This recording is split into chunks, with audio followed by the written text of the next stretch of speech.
మన పార్టీ అంటే ప్రాణం. మిమ్మల్ని కలవాలని వచ్చింది. మీ పార్టీలో అవకాశం ఇస్తే నిరూపించుకుంటాను సార్. అలాగే.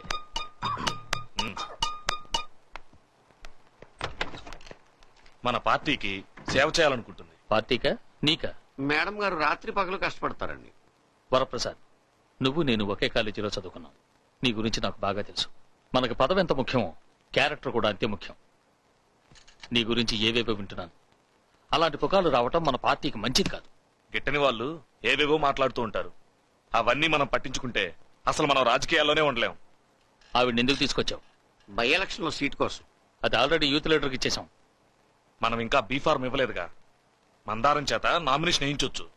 నిమిషానికి ఒకరిని మారిస్తే మన పార్టీ పరువు గంగలో కలుస్తుంది. వస్తా. నమస్కారం అండి. నమస్కారం అండి. నమస్కారం బాబు. నేను ఫింగర్ ఎత్తానంటే ఆంధ్ర రాజకీయాలు బొంగరాలు తిరిగిపోవాల్సిందే. అమ్మ మందారం బాగుండవా? నీకేలే కష్టం తక్కువ కలెక్షన్ ఎక్కువ. ఏం బాగులేండి. ఏ అదేనండి, బై ఎలక్షన్ లో సీట్ ఇప్పిస్తాన్నారు కదా, సీఎం గారు చేయన్నారు. ఈయనేమో ఇండిపెండెంట్ గా నిలబెడతానన్నారు. ఈవిడేమో భయపడుతుంది. ఎందుకమ్మా భయం? లేను, ప్రతిపక్ష నాయకుడు నేను ఉన్నాను కదా. ఇప్పుడు మా పార్టీ తరఫున క్యాండిడేట్ పెట్టనండి. అమ్మాయిని ఇండిపెండెంట్ గా పెట్టి మా పార్టీ తరఫున సపోర్ట్ చేస్తా. ఓకేనా? ఓకే. హలో, నమస్కారం అండి. ఇప్పుడు ఈసారి బై ఎలక్షన్ లో మన పార్టీ క్యాండిడేట్ ని పెట్టకుండా మందారం అని మంచి సంఘ సేవకురాలు, హై క్లాస్ నుంచి లో క్లాస్ దాకా మంచి ఫేమస్ ఫిగర్, ఆవిడ్ని సపోర్ట్ చేద్దాం అనుకున్నామండి.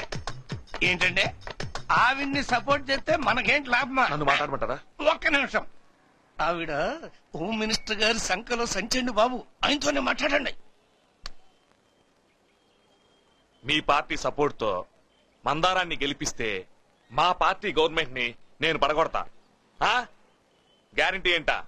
ఇది గ్యారెంటీ ఏంటంటారేంటండి బాబు? లేడీస్ లెగ్గెట్టినాక ఎన్ని సర్కాలు కూలిపోలేదు. ఇప్పుడు హిస్టరీ తెలిసిన నన్ను ఇసుకించమాకండి. ఇక్కడ సంగతులు నేను చూసుకుంటాను, అక్కడ సంగతులు మీరు చూసుకోండి. అవి ఉంటా.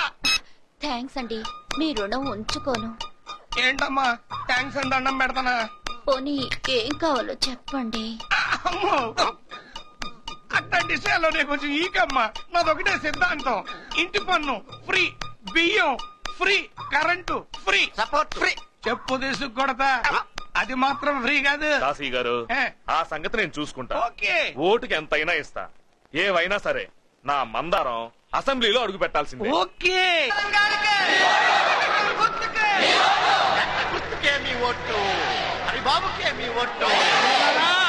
మీరందరూ కళ్ళారా ఒక్కసారి వీళ్ళని చూడండి.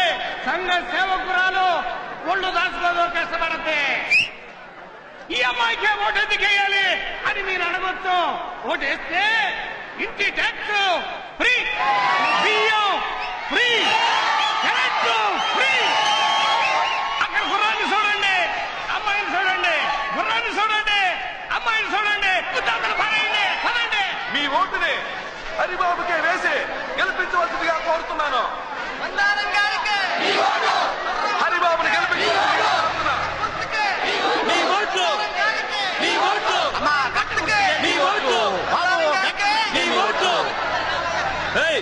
ఈ స్ట్రీట్ లో ముందు మేము వచ్చాం, వెనకెళ్ళండి. నేను ఈ రూట్ లో వచ్చామని మీరు ఈ రూట్ లో వస్తారా?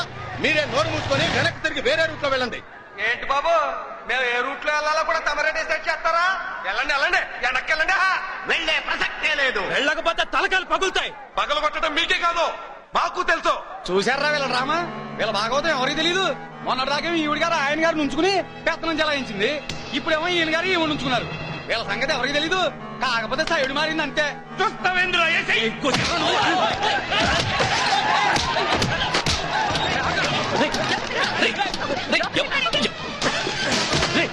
ఎవరా మీరు? మా ఇంటికి వచ్చి గొడవ చేస్తున్నారు.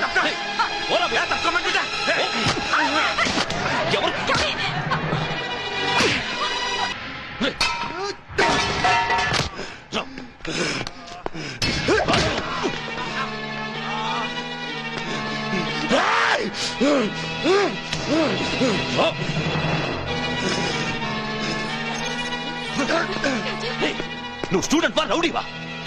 కన్న తండ్రి నింటూ తిరిగి కొడుతుంటే తిరిగి కొట్టేవాడి పేరు రౌడీయా నాన్న? వీధిన పడి కొట్టుకుంటే వాడికి నీకు తేడా ఏంట్రా? నాన్న మీరు నన్ను కన్నది కష్టపడి పెంచింది మిమ్మల్ని అందరినీ కంటికి రెప్పలా కాపాడుకోవడానికే గాని ఇలా తోడబుట్టిందని జాకెట్ ఇచ్చినా కూడా చేతులు కట్టుకుని కూర్చోడానికి కాదు నాన్న, కాదు. ఇప్పుడే కాదు, ఇంకెప్పుడైనా ఎవడైనా ఇలాంటి పని చేస్తే నరికేస్తాను. డిఐజీ గారు, ఆ లా కాలేజ్ స్టూడెంట్ లీడర్ ని వెంటనే అరెస్ట్ చేసి కోర్టుకి ఇచ్చండి. సూర్యదేవర నాగరాజు, సూర్యదేవర నాగరాజు, సూర్యదేవర నాగరాజు.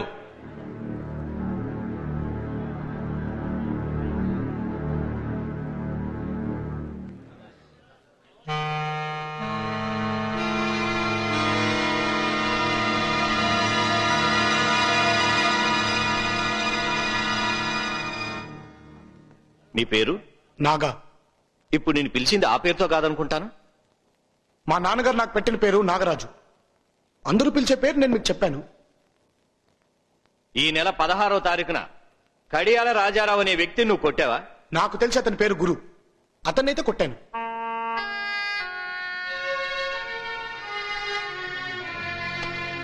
కొట్టాను అని ఇంత నిర్భయంగా నిస్సంకోచంగా అంగీకరించాక ఇంకా విచారణ ఎందుకు? ఇతనికి శిక్ష విధించండి యువర్ ఆనర్. సార్ ప్రాసిక్యూటర్ గారు, నేరానికి శిక్ష ఉంటుంది. అది నేరమో కాదో విచారించక ముందే శిక్ష విధించమంటారేంటి సార్? రాజకీయ పార్టీ కార్యకర్తలు ఘర్షణ పడి మీ ఇంట్లో దూరి మిమ్మల్ని బాస్తే మీరేం చేస్తారు సార్? చేతులు కట్టుకుని వాళ్ళకి నమస్కరిస్తారా?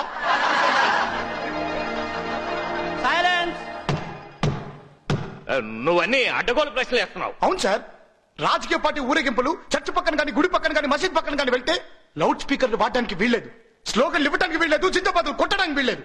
కానీ మన ఇళ్ల దగ్గర మాత్రం చెవులు పగిలిపెట్టేట్టు అనవచ్చు. ఆమె కరెక్ట్? ఏమిటి సార్ ఈ అన్యాయం? రాజకీయ నాయకుల వీరావేశానికి అనారోగ్యంగా ఉండేవాడి గుండె ఆగిపోయినా, కోపం వచ్చేవాడిని బాధినా, నోటికొచ్చిందలా హర్చినా మేము సహించాలా? రాజకీయాలంటే నీకు అసహ్యమా? అభిమానం సార్. ప్రజలే నా దేవుళ్ళు, సమాజమే నా దేవాలయం, ప్రజల కోసమే నేను బ్రతుకుతున్నానన్న మహానుభావులకు చేతులెత్తి నేను నమస్కరిస్తున్నాను. కానీ సారా ప్యాకెట్లు పంచి బిర్యానీ పొట్లాలు ఇచ్చి ఎలక్షన్ రోజున చేతులు 100 రూపాయలు పెట్టేవాళ్ళంటే నాకు అసహ్యం సార్. కాలేజీలో కాపీ కొట్టి పాస్ అవ్వడం ఎంత తప్పో ఎలక్షన్ లో కరెన్సీ వాడి గెలిచిన అంతే తప్పు సార్. ఎప్పుడు ఏ పార్టీ వాడికి అల్లరి చేయాలని బుద్ధి పుడుతుందో తెలియదు. అరే, ఎవడు తల పగలు కొట్టిపోయి ఏ అమ్మాయి కూడా తల పగలు కొడతాడో కూడా తెలియదు. అయితే ప్రచారమే వద్దంటావా? ప్రచారం వద్దని నేను అంటోలేదు సార్, ప్రజల్ని డిస్టర్బ్ చేయొద్దంటున్నాను. ప్రచారం పేరుతో కోట్ల రూపాయలు తగలబెట్టొద్దంటున్నాను సార్. ఒక ఎమ్మెల్యే ప్రచారానికి అయ్యే ఖర్చు ఇంత లిమిట్ పెట్టినా అతను ఆ లిమిట్ దాటేసి లక్షలు ఖర్చు పెట్టేసి తిరిగి ఆ డబ్బంతా లంచాల పేరుతో ప్రజల దగ్గర వసూలు చేస్తున్నాడు. దీని మూలంగా నష్టపోయేది ఎవరు? ప్రజలు. డిస్టర్బ్ అయ్యేది ఎవరు? ప్రజలు. అందుకనే రోడ్ల మీద ప్రచారాలు వద్దంటున్నాను. అది రాజ్యాంగం ఇచ్చిన హక్కు. మన దేశానికి స్వతంత్రం వచ్చి 56 ఏళ్లు పూర్తయ్యేలోపు 100 సార్లు మార్చిన రాజ్యాంగాన్ని ప్రజల కోసం మరోసారి మార్చడంలో తప్పులేదు సార్. అభివృద్ధి చెందిన అమెరికా వంటి ఎన్నో దేశాలు సైతం టీవీ మీడియా ద్వారా ప్రచారాన్ని సాగిస్తున్నాయి. అందుకే ఎలక్ట్రానిక్ మీడియా ద్వారా ప్రతి పార్టీకి ప్రచారానికి ఇంత సమయాన్ని కేటాయించి ప్రజాధనాన్ని కాపాడండి సార్. నడి రోడ్డున ప్రచారం పేరుతో ప్రజాస్వామ్యాన్ని ఉరితీయకుండా కాపాడండి సార్. నేను చేసింది నేరమే, కానీ ఐపీసీ సెక్షన్ 96, 97, 98 and 100 ప్రకారం నేను శిక్షార్హుణ్ణి కాను. That's all your honour.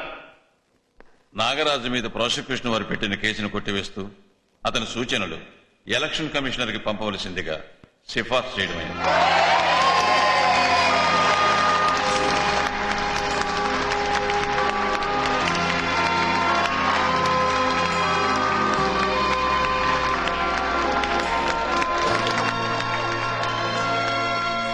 నీ కొడుకు సామాన్యుడు కదయ్యా, భవిష్యత్తులో చాలా గొప్పవాడవుతాడు.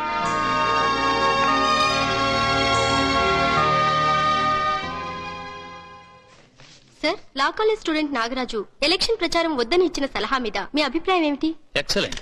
వీధి వీధి తిరిగి ప్రచారం చేయకుండా మీడియాని వాడుకోమని చెప్పడం నాకు చాలా బాగా నచ్చింది. సార్,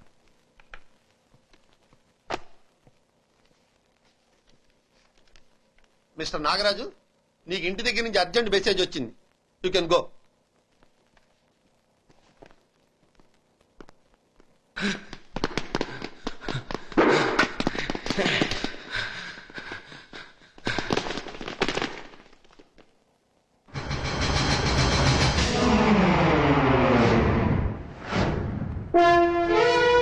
రారా.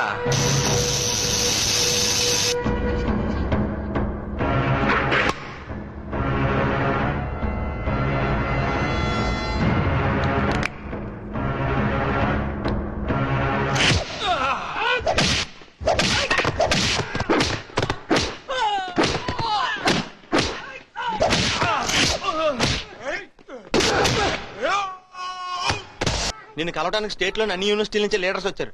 పద పద. నేను Andhra university students union president ని. Srikrishnadevaraya university, Osmania university, Nagarjuna university, Venkateswara university, Kakatiya university, Ambedkar university. కోర్టులో మీరు మాట్లాడిన మాటలు మా అందరి స్టూడెంట్స్ ని ఇన్స్పైర్ చేశాయి. మీ ధైర్యానికి మా హ్యాట్స్ ఆఫ్. మీలాంటి వ్యక్తి స్టేట్ స్టూడెంట్స్ యూనియన్ లీడర్ కావాలని మా అందరి అభిలాష. మీరు యోజన సంఘం స్థాపిస్తే దానికి మేమంతా సపోర్ట్ చేస్తాం.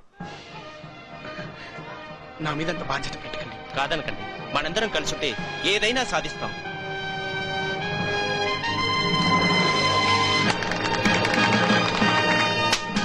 విద్యార్థి నాయకుడు నాగరాజు, విద్యార్థి నాయకుడు నాగరాజు, విద్యార్థి నాయకుడు నాగరాజు, విద్యార్థి నాయకుడు నాగరాజు, విద్యార్థి నాయకుడు నాగరాజు, విద్యార్థి నాయకుడు Nagaraju. Congratulations. Thank you sir. మంచి పనులు చేయడానికి విద్యార్థులంతా ఏకమై యోజన సంఘం స్థాపించారు. ఈ శక్తి ముందు ఏ శక్తి చాలదు. మన ప్రీతమ నాయకుడు ముఖ్యమంత్రి గారు యువకులు ప్రజాసేవలో పాలు పంచుకోవాలని నాకు ఎమ్మెల్యే టికెట్ ఇచ్చి నిలబెట్టారు.